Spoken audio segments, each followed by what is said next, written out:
Hi students, so I'd like to talk about some post-colonial and deconstructive concepts that can help us understand the other NAEL readings on empire. And I want to start with William Howard Russell and point out that in some ways I see him as like the women writers of the time, that they have to be careful in how they present radical ideas in order for their words and their voices to be heard.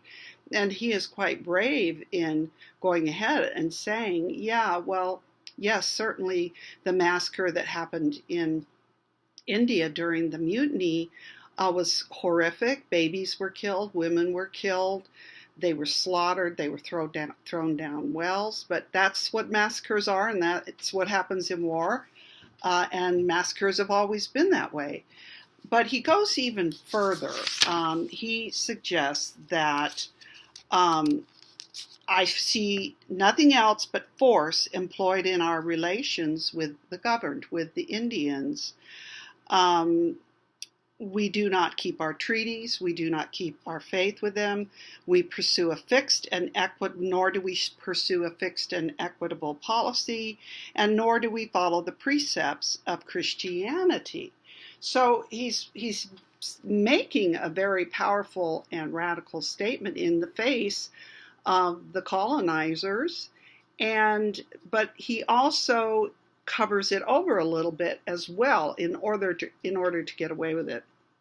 For example, in the paragraph that precedes that, he's talking about walking in the ruins of the massacre, that everything is dust symbolically and literally, and that he's trying to recall what it must have been like, the charming and wonderful life of the British expats who ruled that area from Kanpur.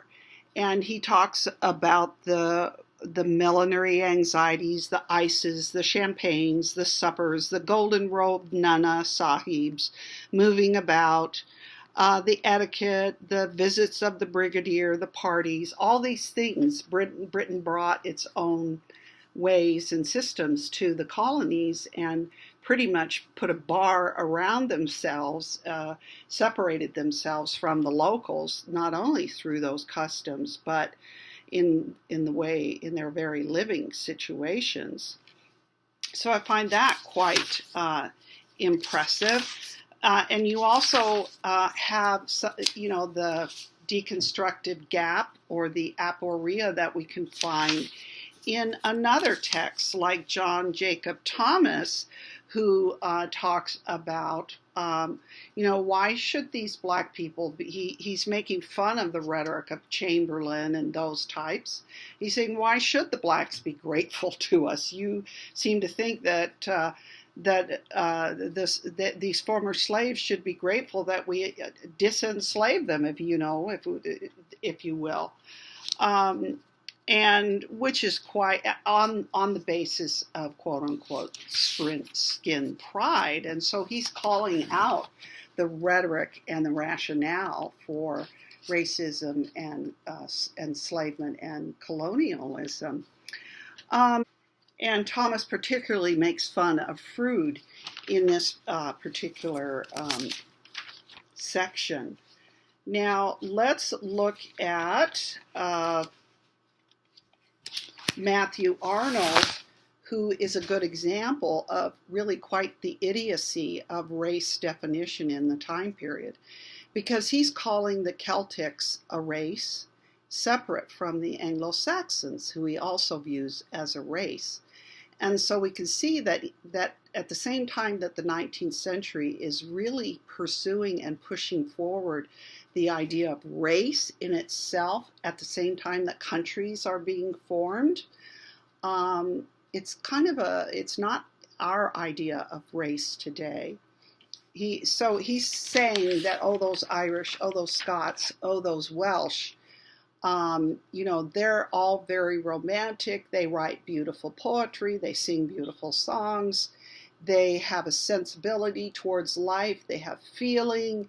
They have joy. They are able to experience all those romantic, idealistic things that we Anglo-Saxons, who are more practical and down to earth, more about money, more about shopkeeping and commerce. Yeah, they're much, in some ways he's saying they give us our artistic and cultural life, while we, the Anglo-Saxons, from Germanic background, are the ones that need to rule. And that's, the implication is that's why the Scots and the Irish and the Welsh had to be, basically taken over by the English. They didn't really do, if you know about that, the historical background, it wasn't through, yes, we'd love to be ruled by the English on the part of these countries. And so they've done DNA studies recently, I remember, and it shows that indeed the Celts and the Anglo-Saxons have no difference in DNA. So now with Alfred Lord Tennyson, he's the poet laureate, and so they come to him to give occasional verse, which means to write poetry for a specific occasion. And the poem is sappy, and usually occasional poems are. It rhymes too easily and too well.